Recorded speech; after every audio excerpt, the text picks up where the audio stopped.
打开知乎热榜，10篇 AI 生成的回答里有8篇在套用问题分点总结的万能模板。开头不用谢腰，作为某某从业者，中间靠首先其次再次撑起骨架，结尾必定是综上所述，则希望对你有帮助。这种工业化生产的结构就像流水线传送带，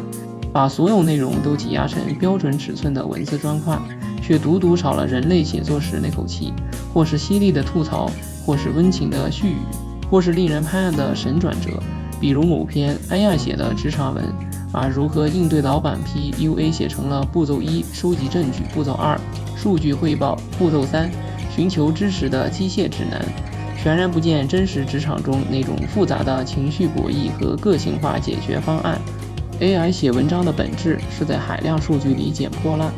把网页上的知识点、论坛里的案例，甚至其他文章的金句拼接成一篇关于短视频创业的 AI 文章，前半段照搬抖音官方教程，中间插入了3个在小红书看到的博主故事，结尾又复制了一段知乎大 B 的避坑指南，看似信息丰富，实则是没有灵魂的缝合怪。更夸张的是，为了追求细节真实， AI 会编造离谱案例，比如把90后女生靠卖手工饰品月入10万的故事，硬塞近0后大学生在宿舍用 AI 做设计的场景，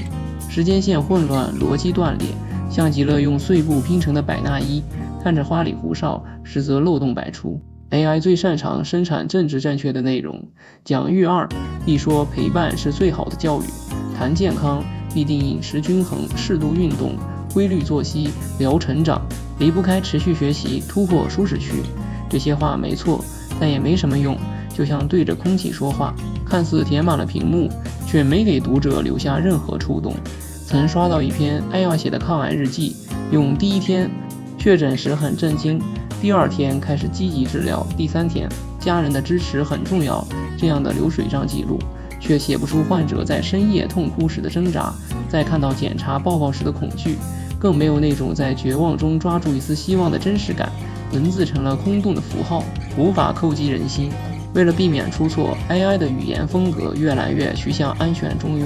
不用复杂句式，少用比喻修辞，更不敢表达尖锐观点。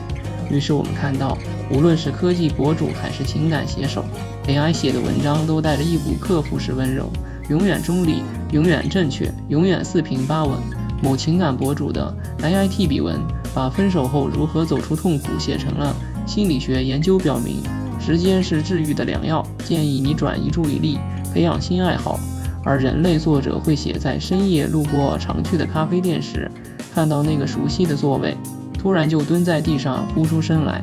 前者是数据推导的结论，后者是带着体温的故事，哪一个更能让读者共鸣？不言而喻。当 AI 掌握了你的阅读习惯，它会精准投喂你喜欢看的内容。你点赞过逆袭故事，接下来全是月入100万的95后。你收藏了极简生活，满屏都是断舍离300件物品后，我悟了，这种看似贴心的服务，实则在加固信息茧房。你看不到不同的观点，遇不到意外的思考，连被冒犯的机会都被剥夺了。曾有用户发现，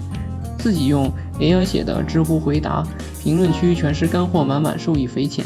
却少了人类写作时那些犀利的质疑和真诚的讨论，互动变成了一场自说自话的狂欢。越来越多的人把 AI 当成写作外挂，写论文让 AI 输出营销话术，甚至写情书都要让 AI 模拟温柔浪漫的风格。某大学生在知乎提问用 AI 写课程作业被老师发现怎么办？高赞回答居然是教你如何修改。AI 内容避免查重，令人心惊。当写作从表达自我变成操控算法，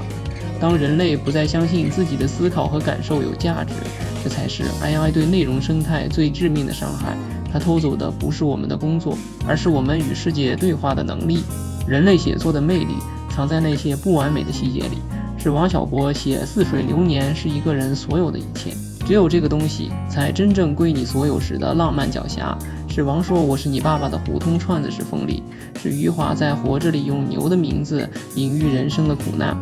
这些带着个人印记的表达 AI 永远学不会，它可以堆砌华丽的词藻，却模仿不了那种把心掏出来给读者看的真诚。就像最近爆火的 ChatGPT 写的小说，情节紧凑，逻辑严密，却少了人类作家在字里行间埋下的暗线。那些需要读者慢慢品味的言外之意，是机器永远无法编码的诗意。AI 擅长给答案，人类擅长问问题。一篇好的文章，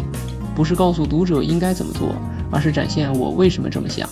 比如某篇关于35岁危机的人类文章，会写自己在裁员边缘的焦虑，面试时的挫败，重新创业的迷茫，在矛盾中慢慢理清思路。而 AI 写的35岁破局指南，只会列出提升核心技能、拓展副业、做好职业规划的1、2、3，跳过了最珍贵的思考过程。